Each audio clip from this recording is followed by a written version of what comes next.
Break free, proclaim your freedom. Ang sabi ng isang pastor na narinig ko, malaki pagkakaiba ng battle sa bondages. Are you in the battle already bondage? In sin, in problem, testing, and trials in life? Are you in the battle? Or ikaw ba'y bondage na? So, paano mo malalaman na ikaw ay nasa battle? Paano mo kung malalaman na ikaw ay bondage, nakagapos? So, ang battle ay ibig sabihin lumalaban. Ang nakagapos ay hindi na makalaban. So, ikaw kung ay lumalaban pa o hindi ka na makalaban. So, kung ikaw po lumalaban, kung nilalabanan mo yung problema, yung takot, sakit at karamdaman, yung kasalanan, you're in the battle. Pero kung di mo na kayang labanan yung takot, pangamba, sakit at karamdaman, at kasalanan, you are in bondage. Nakagapos ka na. Well, ayaw natin ang laban, pero mas lalong ayaw natin na nakagapos. Mas gusto ko na lumalaban ako kaysa nakagapos na ako, hindi na ako makalaban. And maraming Christian nowadays, ay maraming servant of God, hindi na rin makapaglingkod ng maayos sa Diyos. Hindi dahil nasa battle sila, kundi dahil nasa bondage na sila. Nakagapos na sila. Kamusta rin po ang ating paglilingkod sa Diyos? Pero di ba guys, marami akong laban sa buhay. Okay lang yun. Basta kami marami kang laban sa buhay kasi nakagapos ka na. Dahil pag nakagapos ka na katulad ni Samson, napakalakas na tao dahil nilukuban ng banal na espiritu. Nung nadaya sa ni Delilah, pinupit ang buhok, nanghina at ginapos, hindi siya makalaya sa pagkakagapos. Pero nung ang espiritu nandiyan sa inasa kanya, pag ginagapos siya ng tali o kahit anumang kadena ikapos sa kanya, nakakalaya siya.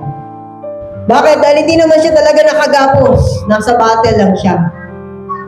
Pero, nung nawala na yung espiritu ng Diyos sa kanya, ginapos siya, hindi na siya makalaya. Bakit? Dahil wala na siya sa battle. Nakagapos na siya talaga. Kasi maraming Christian nowadays, na wala naman talaga sa battle, dahil naka-bandage na. At yun yung worst scenario. Yes, may kanya-kanya tayong laban sa buhay. Pero kung nakagapos ka na sa problema, hindi ka na makakalaban. Kung nakagapos na sa'yo yung takot at pangamba, hindi ka na makakalaban. Lahat na lang tinagyan mo, hindi ko magagawa yan, hindi ko kaya yan, ayoko yan. Dahil hindi mo nilalabanan yung takot, ginapos ka na ng takot. Ginapos ka na ng hiya. Ayoko na hiya ako, hindi ko magagawa yan. Hindi mo nilalabanan yung hiya. You are not in battle. You are in bondage. Forever ka nang nahiya. Forever ka nang natakot. Hindi ka na nagamit ng Diyos mightily. Dahil hindi ka na sa battle. Naka-bondage ka na. And now let us know this morning kung tayo ba'y malaya, nasa battle, or nakagapos. Break free, kailangan makalaya tayo. Kailangan magamit tayo ng Diyos mightily. Hindi tayo magagamit ng Diyos mightily kung nakagapos tayo. Always evaluate yourself, lalo na sa mga workers, leaders, and church. Noon, ginagamit ka ba ng Diyos mightily? Ngayon, kamusta na? At kung noon, ginagamit ka ng Diyos mightily at ngayon, hindi. Bakit? Are you in the battle or are you in bondage? Always evaluate yourself. Kailangan nasa battle ka, hindi ka nakagapos. Dahil delikado kapag nakabandage ka na. Why? It means alipin ka na ni Satanas. Ang mga nakagapos at nakakadena, sumusunod lang sila sa kanilang Panginoon. Hindi na sila makaalis doon. Okay? That's why, sa buhay na ito, kailangan i-evaluate natin yung sarili natin. Are we still used by God mightily or not? Even me, like, in-evaluate yung sarili ko. Ginagamit mo ba ako ng Diyos mightily? Nakakapag-live group ba? Nakakapag-share? Nakakapag-disciple? And if yes, then, it's good news. Kahit may problema, may pagsubok, nakakapaglingkod sa Diyos ng maayos, then it's good news. It means nasa battle ako, hindi ako bandage. Pero, kung yung nagagawa ko noon, hindi ko na nagagawa ngayon. What's wrong with me? Kung noon nakakapaglikod ako ng maayos, nakakapag-live group, nakakapag-disciple, nakakapag-share ng word of God, ngayon hindi na. What's wrong with me? Do I still in the battle or I'm already in bondage? Nakabandage na ba? Nakagapos na ba? Proclaim your freedom. Nawa, malinaw sa atin, every days of our life, hindi tayo nakagapos. Malaya tayo. Yes, may mga problema at pagsubok na hinaharap, pero lumalaban.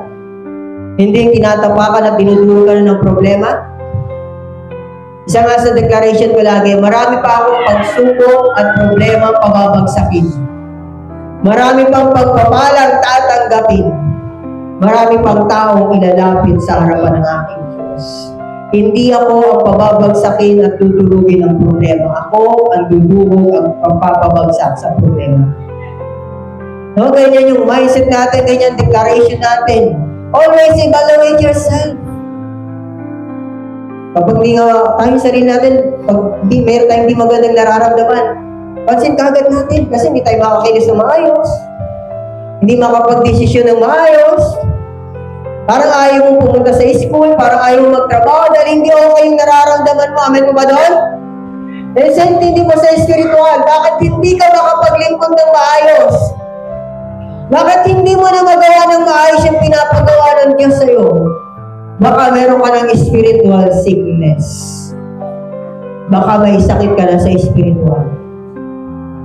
Keep evaluating yourself.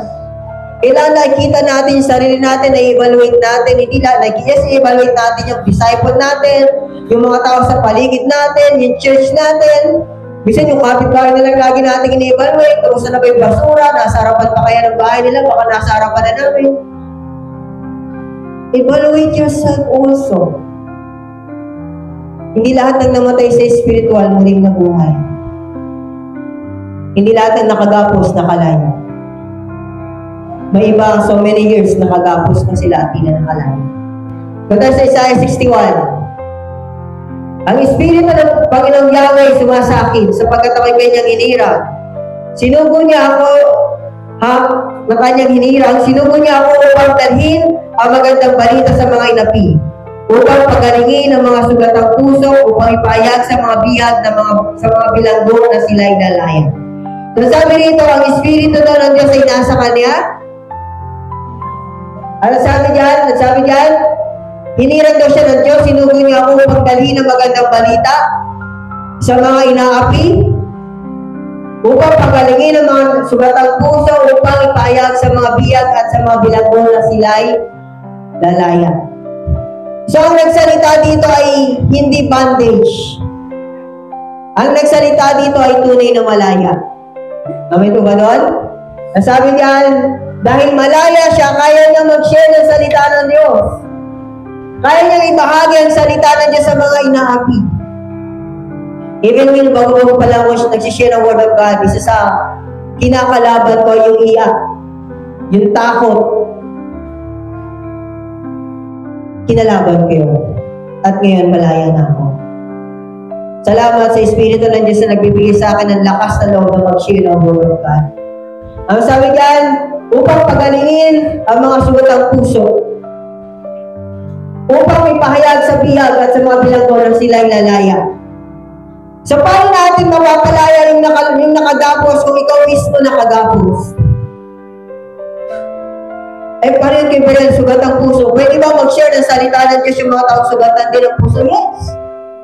Kahit sugatan ng puso mo, pwede kang mag-share ng salita ng Diyos. Pero, hindi mo pwedeng palayain yung taong ikaw mismo ay hindi rin malaya. Hindi ka pwedeng magpahayag ng salita ng Diyos kung sarili mo hindi mo sinishare. Okay? Kung meron kang unang disciple, sarili mo po yun. At kung ang sarili mo po, hindi mo may disciple, hindi mo disiplina, hindi mo may ayos ang puso mo, ang pananaw mo sa buhay, paano ka rin po makapapag-alaga ng ibang disciple? Paano mo matutulungan ng iba kung ang sarili mo hindi mo matulungan? O tutulungan kitang yumaman? Tutulungan kitang magnegosyo mo? Pwede po ba? Sige po, tulungan niyo ako. Siguro po, ang dami niyo ng business, ang yaman niyo na po. Tapos sabi ko, ay hindi, actually wala nga akong business kahit isa. Actually, wala nga ako sa utang eh. Ganun pa, paano nyo ako matutulungan? Try natin, baka matulungan kita kahit marami akong problema. Magpapatulong po ba kayo sa ganun tao?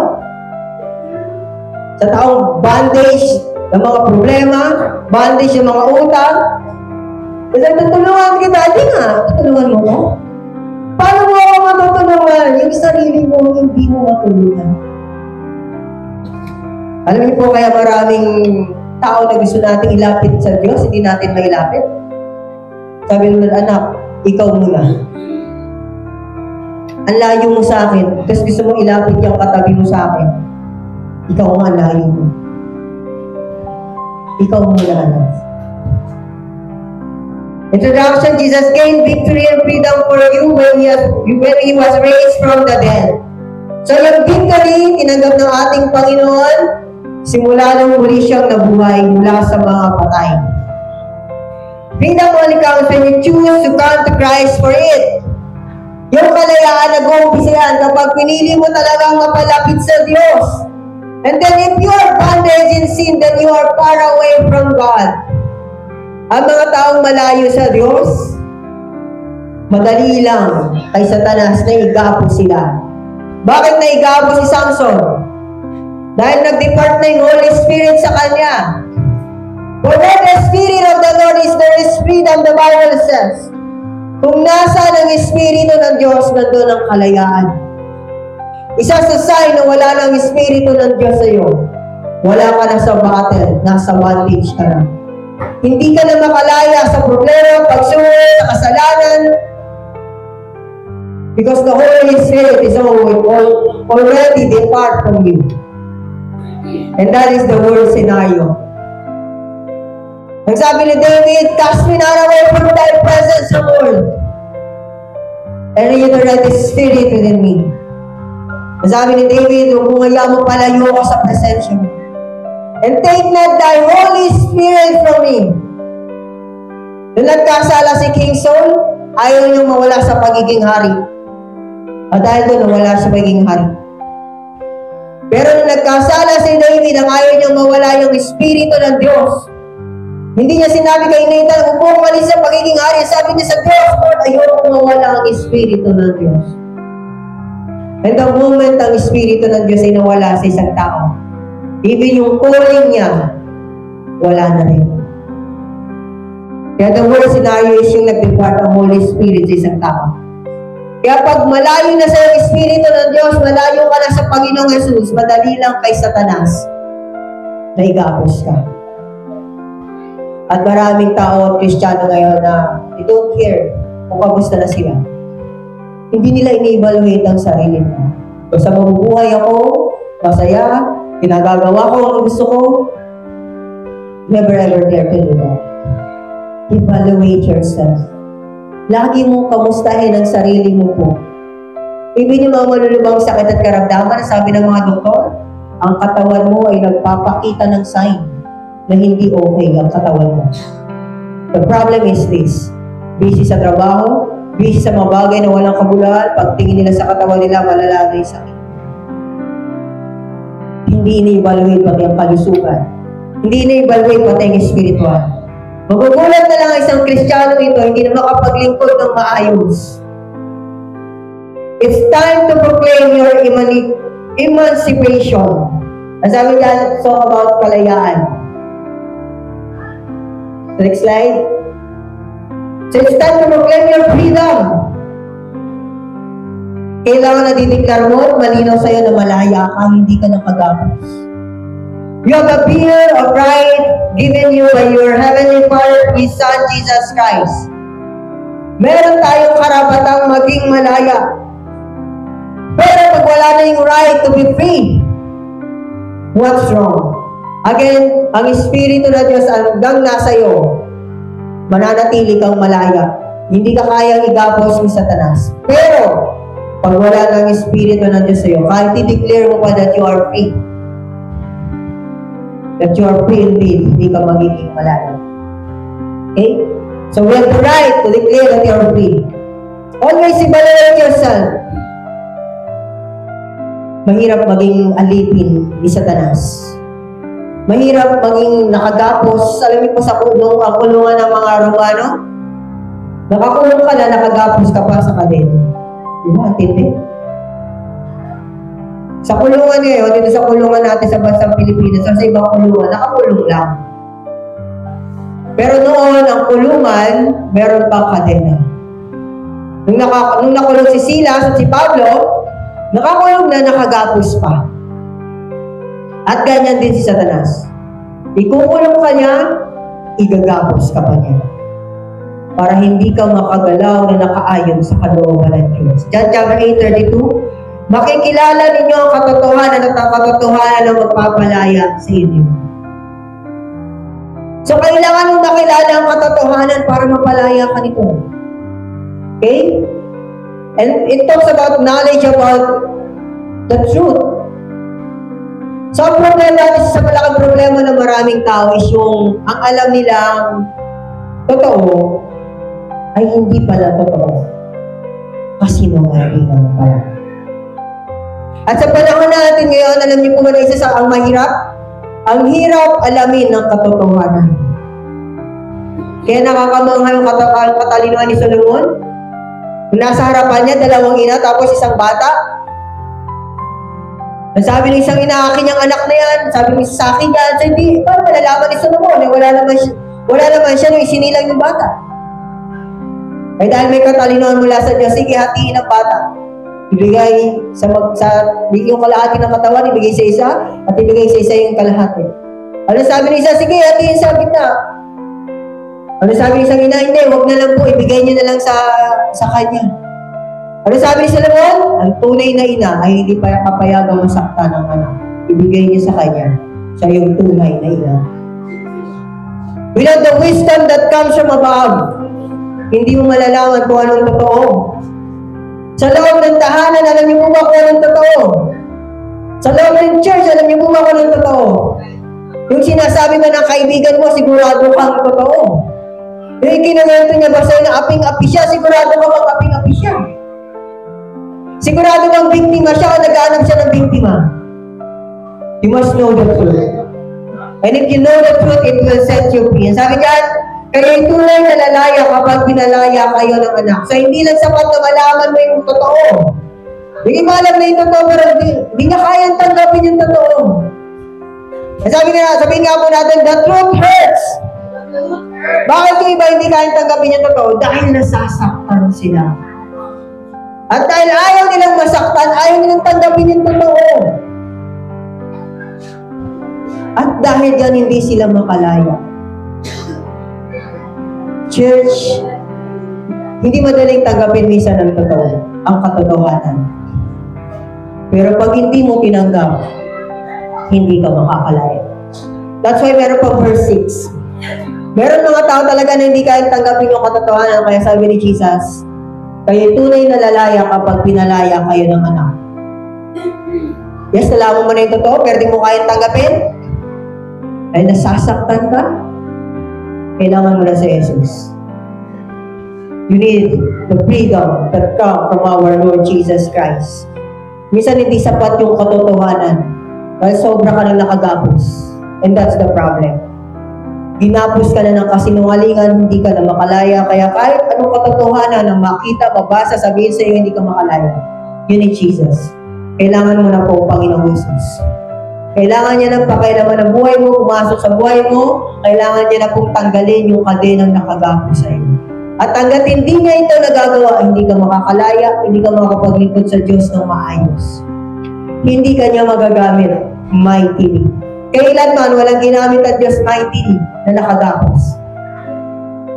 Lahat na ginamit ng Diyos mightily ay malaya. Next slide. Proclaim your freedom, freedom from the slavery of sin. Kalayaan sa kasalanan. The next slide, Romans 6:18. Pinalaya na kayo sa kasalanan at kayo ngayon ay mga alipin na ng katwiran. Yung iba sabi na, ay malaya na ako, pinalaya na ako ng Panginoon. Kapag malaya ka na sa kasalanan, meron ka ulit gagawin. Kailangan alipin ka naman ng katwiran. Nagpalit ka lang ng Panginoon. Dati ang Panginoon mo si Satanas, at alipin ka ni Satanas, at ngayon ang Panginoon mo ay si Jesus, at alipin ka ng ating Panginoon. paglilingkuran mo siya at magiging alipin ka ng katwiran. Yung iba ginagamit yung kalayaan para gumawa ng mga bagay na hindi nakalulugod sa Diyos. Malaya akong gawin kung anong gusto mong gawin dahil pinalaya ako ng Panginoon. Malaya kang gawin kung anong nakaayon sa kalooban ng Diyos. Malaya tayong gawin kung anong gusto natin gawin, sige. Pero hindi ikaw ang pipili ng consequence. Ikaw ang pipili kung susunod ka sa Diyos o hindi. Pero hindi ikaw ang pipili ng consequence. Kung anong resulta ng pagsuway, ang pipili ay ang ating Diyos. Basahin niyo po ang Bible at tignan niyo po ang buhay ng mga tao sa paligid niyo. Pagmasdan niyo ang nangyayari sa mga sumusuway. Pagmasdan niyo po. Ako pinagmamasdan ko po ang mga nangyayari sa sumusunod at sumusuway. At napatunayan kong nakasulat sa Bible ay totoo. Ang nangyayari sa mga sumusuway ay nagiging kahabag-habag ng kanilang sitwasyon sa buhay. And yan, maraming taong nakakakita nito pero still, they decided to disobey God. Bakit? Ba't ganun?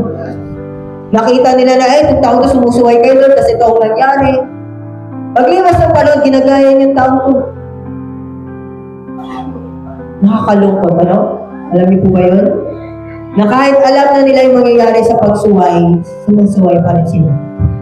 At kahit nararanasan, ito pa nga pa isang senaryo, kahit nararanasan na nila yung resulta ng kanilang pagsuway. Alam niyo po, lagi lang sinasabi, pagsubok lang to. Pero na lagi yung sinasabi, malaki ang pagkakaiba ng parusa sa pagsubok. Yung ibang tingin na sa parusa ay pagsubok pa rin. Yes, pwede natin consider yun ang pagsubok. Pero mas tamang tawagin na pinapalo ka na, umayos ka na. Hindi, pagsubok lang to. Kaya yung mali, pinagpapatuloy pa rin yung mali. Kasi encourage pa ng... Kaya pag ako po nagka-counsel, kinakamusta ko muna yung spiritual, kamusta yung pagsunod. Hindi ko agad sinasabi, pagsubok lang yan. Hindi ka agad ganun. Baka may mali na sa buhay niya. Kaya habang tumatagal yung panahon, yung buwan, hindi nawawala yung bagyo. Kasi sinabi, Lord, anak, hindi yan pagsubok lang. Parusa na yan. Ayaw niyang ayusin ang buhay niya, hindi mawawala ang bagyo niya. Kailan nawala yung bagyo sa buhay ni Jonas? Nung tinapon na siya sa dagat. Natapos na ba doon? Hindi pa rin. 3 days pa rin siyang nasa sinapupunan ng isda. Pamalo pa rin ang Diyos. Kailan lang nawala? Nung niluwanan siya ng isda sa lugar kung saan pinapadala siya ng Diyos. Kapag nagka-counsel ako, inaalam ko muna kung sa spiritual. Hindi ka agad, pagsubok lang yan, lakasan mo ang loob mo. Lumipas na ilang buwan, pagsubok lang yan, lumipas na yung taon, yung pa rin, pagsubok lang ang sinasabi. Teka lang. Ang tagal na yan. Ba't ang tagal na? Kamusta ka? Bakit ang tagal na yan? Evaluate yourself. You must free in sin. Kailangan makalaya ka sa kasalanan. Freedom from spiritual bondage. Baka nakagapos ka na sa spiritual. Kaya may mga talagang hindi naman tayo perfecto, nagkakamali, nagkakasala tayo. Pero pag hindi ka pa spiritual bondage, napagtatagumpayan mo yung kasalanan. Nakakalaya ka kagad. Nakakawala ka kagad sa kasalanan dahil hindi ka pa rin spiritual bondage. Pero pag spiritual bondage ka na, mahirap na para sa iyo makalaya. Mahirap na para sa iyong bitawan ang kasalanan dahil you are spiritually bondage. Galatians 5 verse 1. Sa Galatia 5 verse 1, malaya na tayo dahil pinalaya tayo ni Kristo. Kaya magpakatatag kayo at huwag nang paalipin pang muli. Alam niyo po ang Israel, kapag nakikita nilang mahirap yung problema ang nasa harapan nila, yung nasa harapan nila ay Red Sea, nasa likuran nila yung mga Egyptyo. Ang sabi nila, bumalik lang tayo doon sa Egyptyo, sa Egypt. Basta ka nakalipin tayo doon. Hindi naman tayo papatayin. At nung naranasan nilang magutom, mas mabuti pa doon sa Egypt.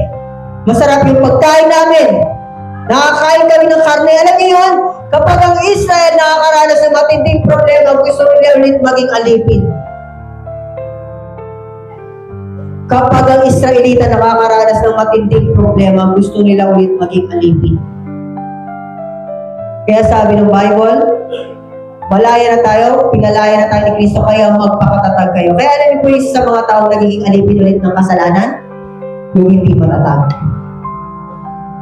Yung madaling mapagbagsak ng problema, pagsubok, kasabihan ng barkada, isang tagay lang yan sa tagumpay, makakalimutan mo na yung problema, dahil hindi matatag.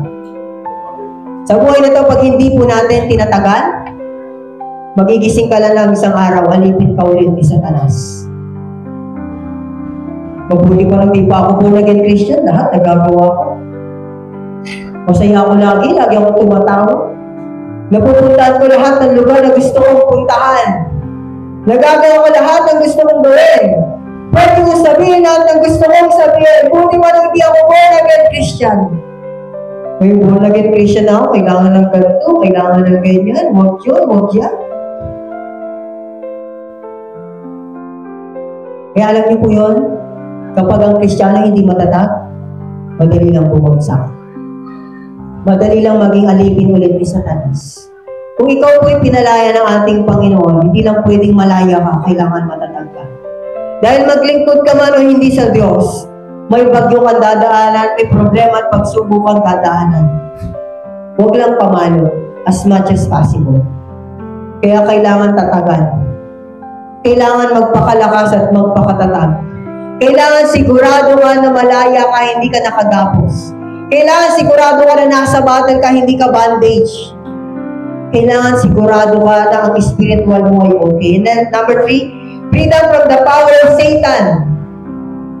Si Satanas ay may kapangyarihan din. Hindi inalis ng Diyos yun na nagkasala siya sa Diyos.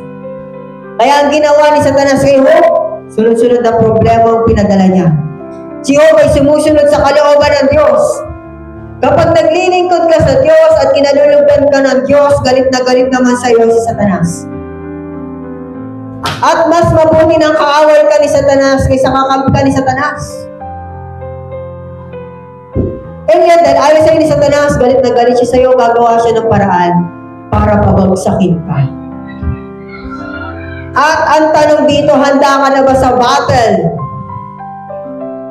Kaya tayo nagbabasa ng Bible, inaaral ng salita ng Diyos, kaya po tayo nagpupray, kaya namin na-encourage kayo umatin sa church sa gawain ng Panginoon.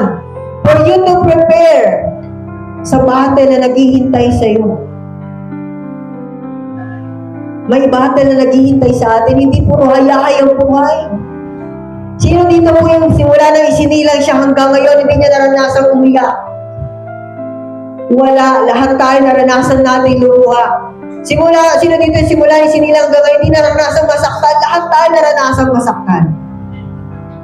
Dahil lahat tayo may battle na haharapin sa atin. O baka nga yung iba rito nasa battle pa. Ang tanong, naghahanda ka ba sa laban? Ay, kay Beral, busy ako lagi, mag-school, ayoko magbasa ng Bible, ayoko matin sa church, ayoko matin sa live group, ayoko lagi mag-pray. Kaya pagdating ng problema, dubog na dubog. Pagdating ng pagsubok, basag na basag. Pagdating ni Satanas, tinatapakan lang. At ang matindi dyan, ginagawa pang laruan. Alam niyo yung puppet? Kaya may mga taong ginagawang puppet ni Satanas. Kontrolado na ni Satanas.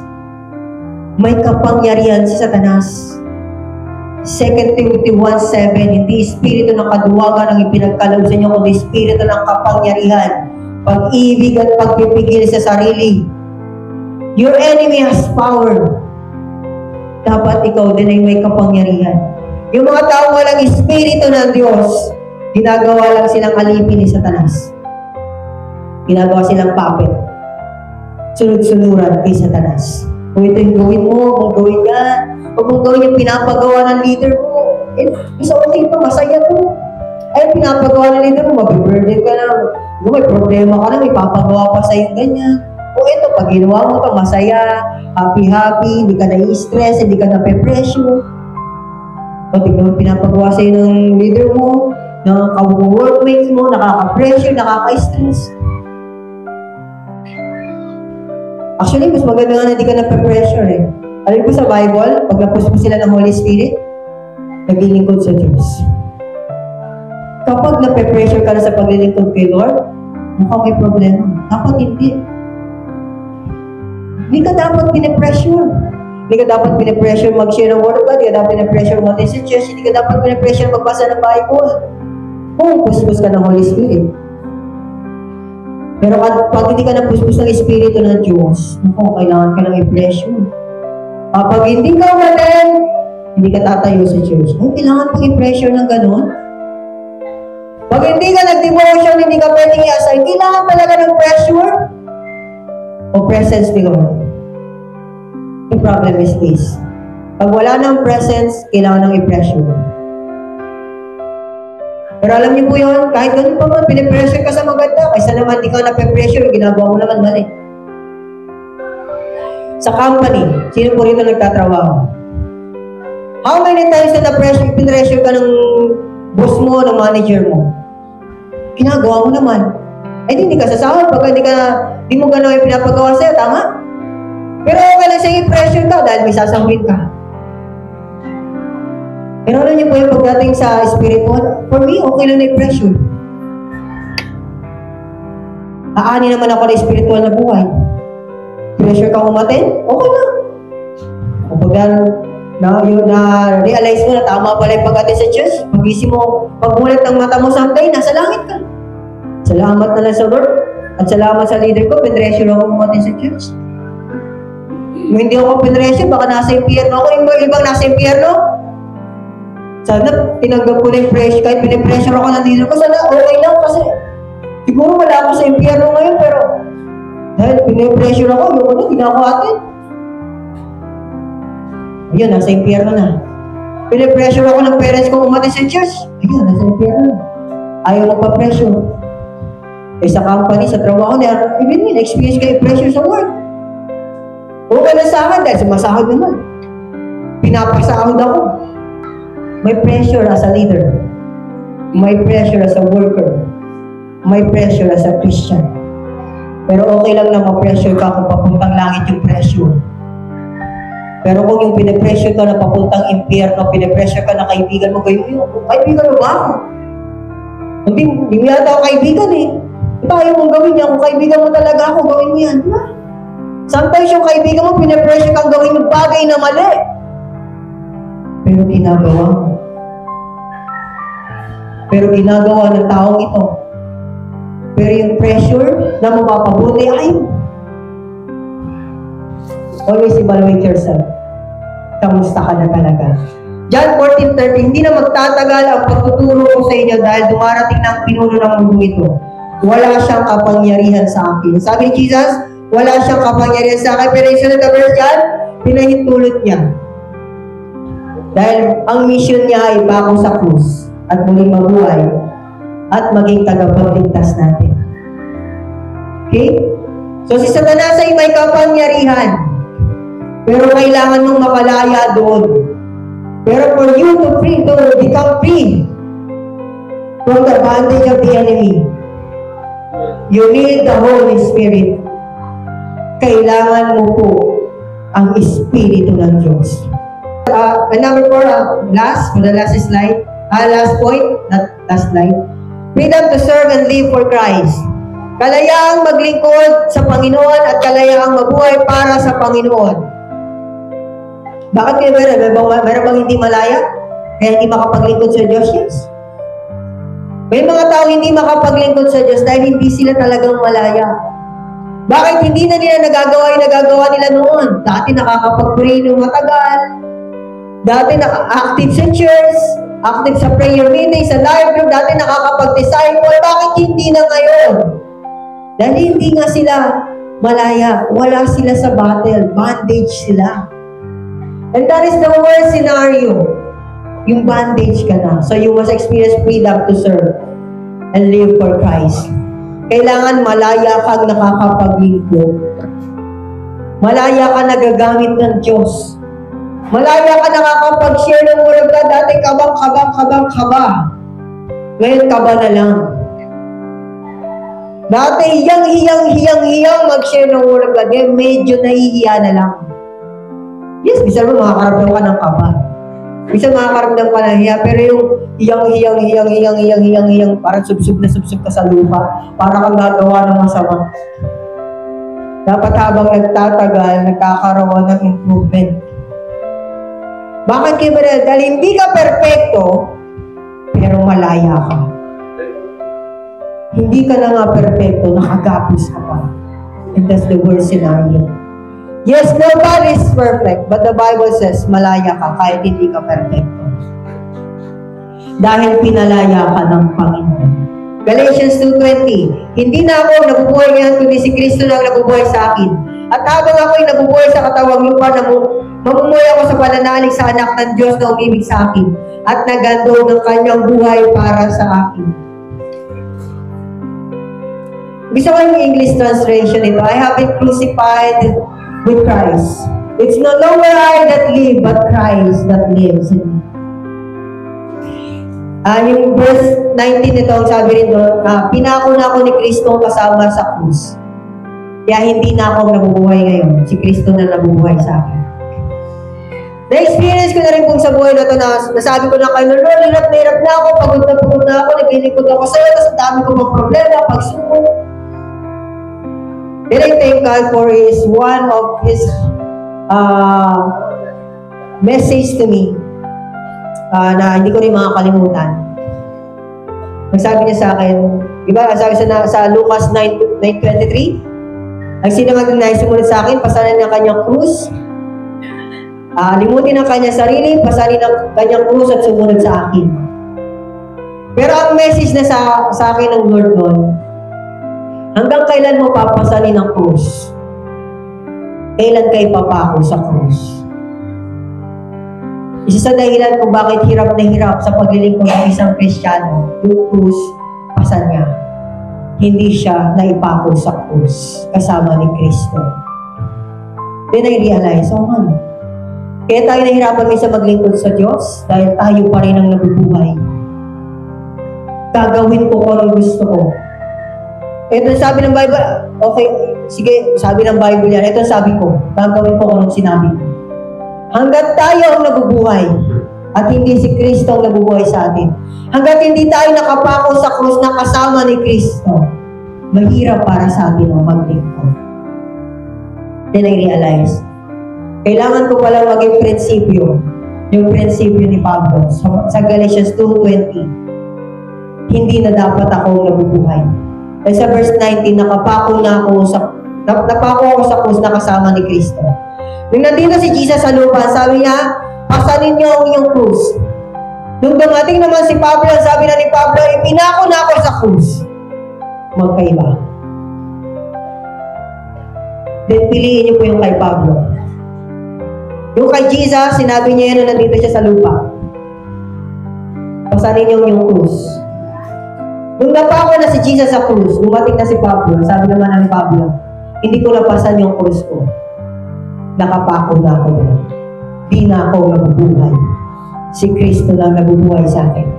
Gagawin ko ang lahat ng paraan para matuwa ang aking pinaglilingkuran. Kung paano ko siya mapapasaya, paano ko siya mapapangiti, yun yung gagawin ko dahil hindi na ako nabubuhay. Kung gusto niyo pong makapaglingkod sa Diyos ng maayos, change your mindset. Kailangan nakapako ka na sa krus kasama ni Kristo, hindi na ikaw ang nabubuhay. Si Kristo lang nabubuhay. Next slide. Stand in the freedom that Christ purchased for you. You are free to love, to give others, to enjoy the abundant life, and to act of righteousness. Malaya kang maglingkod sa Diyos, malaya ka pong gawin ang pinapagawa sa iyo ng Diyos. Yun po yung tamang kalayaan. Hindi, malaya akong gawin kung gusto kong gawin. Nakakalugod na sa Diyos yan o hindi, gagawin ko yan. No. That's the wrong mindset. Pag may mali tayong nagawa, repent to God, tanggapin siya bilang Panginoon, tagapagligtas, at ayusin natin yung buhay natin.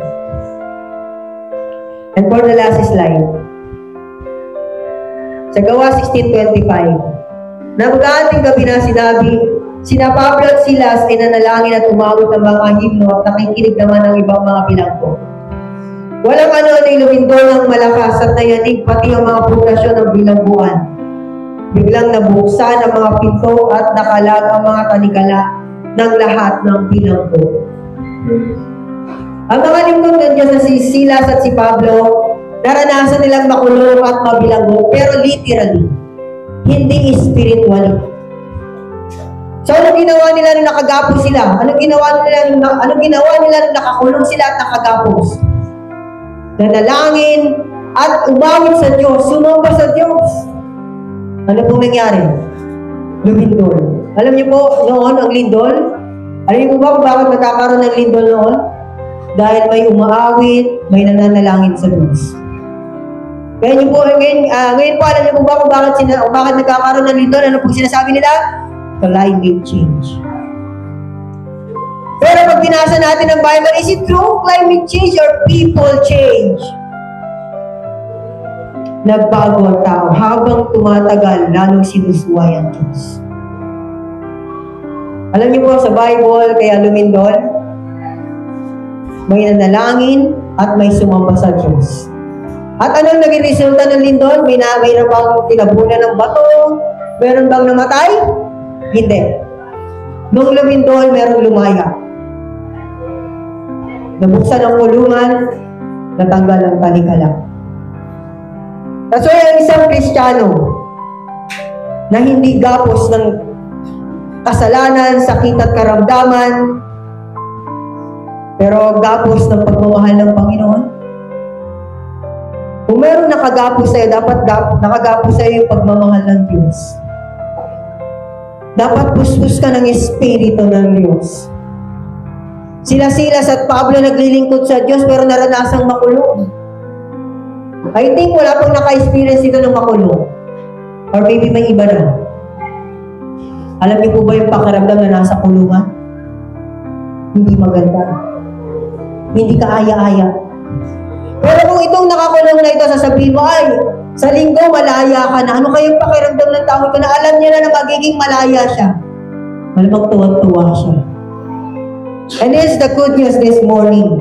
Ito yung good news. Gusto kang palayain ng katotohanan, gusto kang palayain ng Panginoon, at tanong, gusto mo ba? Sa mundong ito na maraming nakagapos, hindi lahat malaya. Gusto mo bang maging malaya?